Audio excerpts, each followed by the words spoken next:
குற்றவாளியை பார்த்து சொல்கிறார். எதற்காக அவர் அந்த மாதிரி சொல்ல வேண்டும்? குற்றவாளி என்ன சொல்லியிருந்தால் அவர் அந்த மாதிரி சொல்ல வேண்டும்.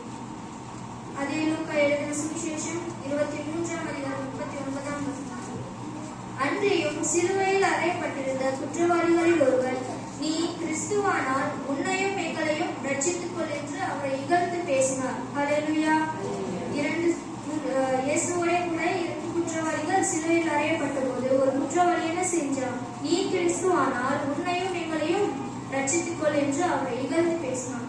இன்றைக்கு நாம் அந்த குற்றவாளியை போல, அந்த இகழ்ந்து பேசின அந்த குற்றவாளியை போல நாம் கஷ்டத்திலும் துன்பத்திலும் வந்தபோது தேவனை நாம் அப்படி பேசுகின்றோம். ஹல்லேலூயா, ஹல்லேலூயா. அதற்காக தான் மற்றொரு குற்றவாளி அந்த குற்றவாளியை பார்த்து சொல்கிறான், நீ ஆக்கினைக்குட்பட்டவனாய் இருந்தும் தேவனுக்கு பயப்படுகிறது இல்லையா? ஹல்லேலூயா.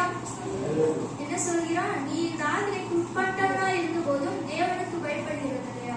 நாமும் சில நேரங்களில் அந்த இகழ்ந்து பேசின குற்றவாளியை போல நாமும் கஷ்டம்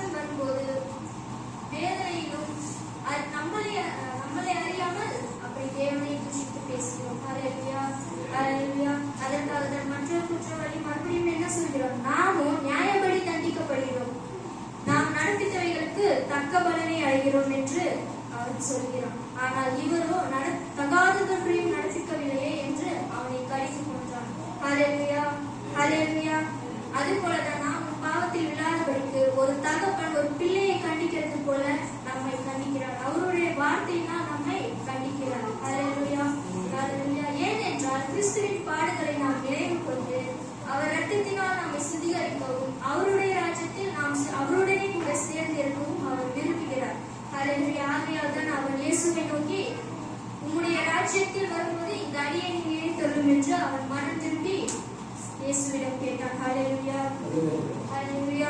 அதற்காக தான் வசனம் சொல்கிறது, 1 யோவான் 1:9 நம்முடைய பாவங்களை நாம் அறிக்கையிட்டால் தேவன் நம்முடைய பாவத்தை நமக்கு மன்னிப்பார். அதுபோலதான் அந்த குற்றவாளி என்ன சொல்றான், அவனுடைய பாவங்களை அவன் இயேசு கிட்ட அறிக்கையிட்டான். அதனால்தான் தேவன் இயேசு சொல்றாரு, நீ இன்றைக்கு என்னோட கூட பரதேசில் இருப்பாய் என்று சொல்கிறார். நாம் இவ்விதமாய் நாம் மனம் திரும்பி நம்முடைய பாவத்தை நாம் அறிக்கையிட்டு கர்த்தரிடத்தில் வேண்டுதல் செய்வோமா? அப்படி செய்தால் தேவன் அந்த குற்றவாளிக்கு மட்டுமல்ல, இன்று உனக்கும் எனக்கும் தேவனுடைய பரதேசில் நாம் இருப்போம். ஹல்லேலூயா, ஹல்லேலூயா. அதற்காக தான் தேவனுடைய வார்த்தை சொல்கிறது, மத்தேயு எழுதின சுவிசேஷம் 11:28 வருத்தப்பட்டு பாரம் சுமக்கிறவர்களே, நீங்கள் எல்லோரும் என்னிடத்தில் வாருங்கள், நான் உங்களுக்கு இளைப்பாறுதல் தருவேன் என்று சொல்கிறார். ஹல்லேலூயா, ஹல்லேலூயா. அதுபோலதான் அந்த குற்றவாளி மனம் திரும்பின அந்த குற்றவாளிக்கு வாழ்க்கையில சமாதானம் இல்லை, சந்தோஷம் இல்லை, துக்கப்பட்டு வேதனை கொண்டிருந்தான்.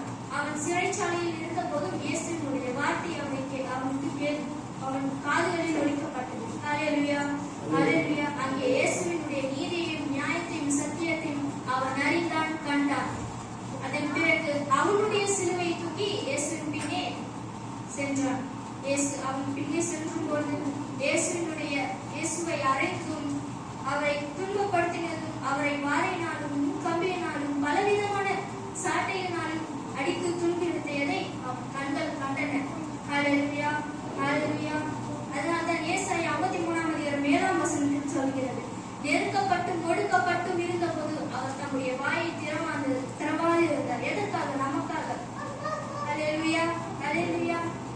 அவர் அடிக்கப்பட்டு கொண்டு போகப்படுகிற ஒரு ஆட்டுக்குட்டியை போல மயிர் கத்திருக்கிறவனுக்கு முன்பாக சத்தமிடாது இருக்கிற ஆட்டை போலவும் தம்முடைய வாயை திறவாது இருந்தார். ஹல்லேலூயா, ஹல்லேலூயா.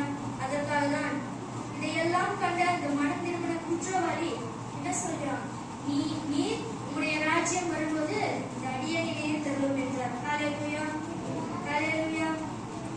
அதற்கு இயேசு என்ன சொல்கிறார், நீ இன்றைக்கு என்னோட கூட பரதேசில் இருப்பாய். ஹல்லேலூயா. யார் சொல்றார்? இயேசு சொல்றார். தெரிந்ததா? அந்த குற்றவாளி என்ன சொல்லியிருந்தால் இயேசு இந்த வார்த்தையை சொல்லியிருப்பார். அவன் மனம் திரும்பினதால் இயேசு அந்த சிலுவையிலும் அந்த குற்றவாளி செய்த குற்றத்தை அவர் பாராமல் தம்முடைய வழிகளையும் தம்முடைய பாடுகளையும் பாராமல் அந்த குற்றவாளியை சிலுவையிலிருந்து நேசித்தார். ஹல்லேலூயா, ஹல்லேலூயா. குற்றவாளி என்ன சொல்கிறான், என்னுடைய ராஜ்யம் வரும்போது இந்த அடியானை நினைத்தருளும் என்றார். அது அப்படியே ஆயிற்று. அவன் இயேசுவுடனே கூட பரதேசில் சேர்க்கப்பட்டான். ஹல்லேலூயா.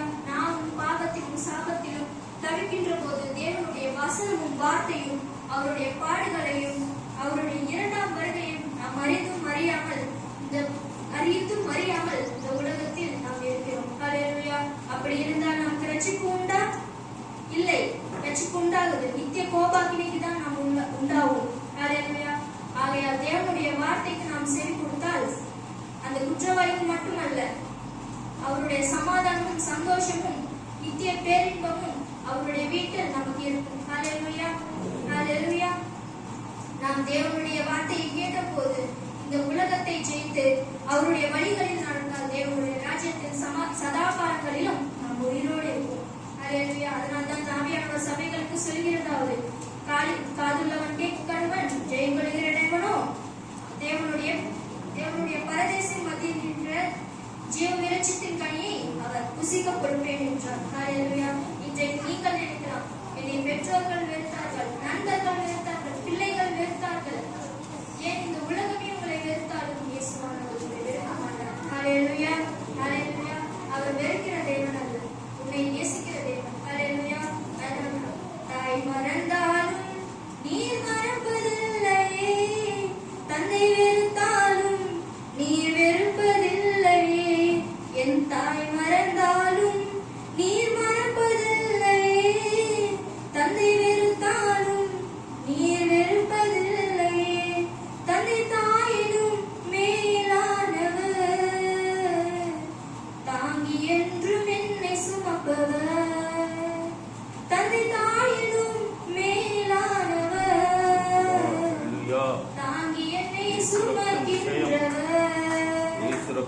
என் தாய் மறந்தாலும் நீ மறப்பதில்லையே, தந்தை வெறுத்தாலும் நீ வெறுப்பதில்லையே. என் தாய் மறந்தாலும் நீ மறப்பதில்லையே, தந்தை வெறுத்தாலும் நீ வெறுப்பதில்லையே. மேற்குக்கும் கிழக்குக்கும் எவ்வளவு தூரமோ அத்தனை தூரமின் பாவம் அகற்றி. மேற்குக்கும் கிழக்குக்கும் எவ்வளவு தூரமோ அத்தனை தூரமின் பாவம் அகற்றி. என் தாய் மறந்தாலும் நீ மறப்பதில்லையே, தந்தை வெறுத்தாலும் நீ வெறுப்பதில்லையே. என் தாய் மறந்தாலும் நீ மறப்பதில்லையே, தந்தை வெறுத்தாலும் நீ வெறுப்பதில்லையே. காலமெல்லாம் கண்ணீரை வரவழைத்த பாவங்களை கடலின் ஆழத்திலே போட்டு விட்டீரே. காலமெல்லாம் கண்ணீரை வரவழைத்த பாவங்களை கடலின் ஆழத்திலே போட்டு விட்டீரே. என் தாய் மறந்தாலும் நீ மறப்பதில்லையே, தந்தை வெறுத்தாலும் நீ வெறுப்பதில்லையே. என் தாய் மறந்தாலும் தந்தை வெறுத்தாலும் நீ வெறுப்பதில்லையே. மழை போன்ற எந்தன் மாபெரும் பாவங்களை முதுகுக்கு பின்னாலே எறிந்து விட்டீரே. மழை போன்ற எந்தன் மாபெரும் பாவங்களை முதுகுக்கு பின்னாலே எறிந்து விட்டீரே. என் தாய் மறந்தாலும் நீ மறப்பதில்லையே, தந்தை வெறுத்தாலும் நீ வெறுப்பதில்லையே.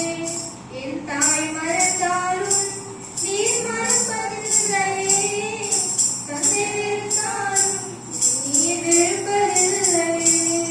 ஹல்லேலூயா, ஹல்லேலூயா. அவர் பாவத்தை நேசிக்கிறவர் அல்ல, பாவியை நேசிக்க வந்தவர். ஹல்லேலூயா. இன்றைக்கு சிறைச்சாலையில் இருக்கிறவன் என்று இந்த உலகமே உன்னை வெறுத்தாலும் அவர்களது கூக்குரலையும் மனவேதனையும் கண்டு இந்த உலகத்திலே உன்னை ரட்சிக்க வந்தவர். ஹல்லேலூயா, ஹல்லேலூயா. அதுபோல அந்த குற்றவாளி செய்த குற்றத்தை அவர் பாராமல் என்ன செய்தார்? அவனுடைய பாவத்தை அவர் மன்னித்து சிலுவையிலிருந்து அந்த வேதனையிலும் அந்த பாடுகளிலும் அவனை நேசித்தார். ஹல்லேலூயா, ஹல்லேலூயா. நீ அதனால்தான் சொல்கிறார், நீ இன்றைக்கு என்னோட கூட பரதேசில் இருப்பாய் என்று சொல்கிறார். இப்பொழுதும் தேவன் என்ன சொல்கிறார்? ஆவியானவர் சபைகளுக்கு சொல்கிறதை காதில் அவன் கேட்க கடவன். ஜெயகலுகிறவனோ அவனுக்கு தேவனுடைய பரதேசின் மத்தியில் இருக்கிறவனை ஜீவ விருட்சத்தின் கனியை புசிக்க கொடுப்பேன் என்று சொல்கிறார். ஆகையால் நாம் தேவனுடைய வார்த்தைக்கு செவி கொடுத்தால் இன்றைக்கு அந்த குற்றவாளிக்கு மட்டுமல்ல, இன்றைக்கு நம்முடைய பெயரும் அந்த பரலோகத்தில் எழுதப்படும். ஹல்லேலூயா.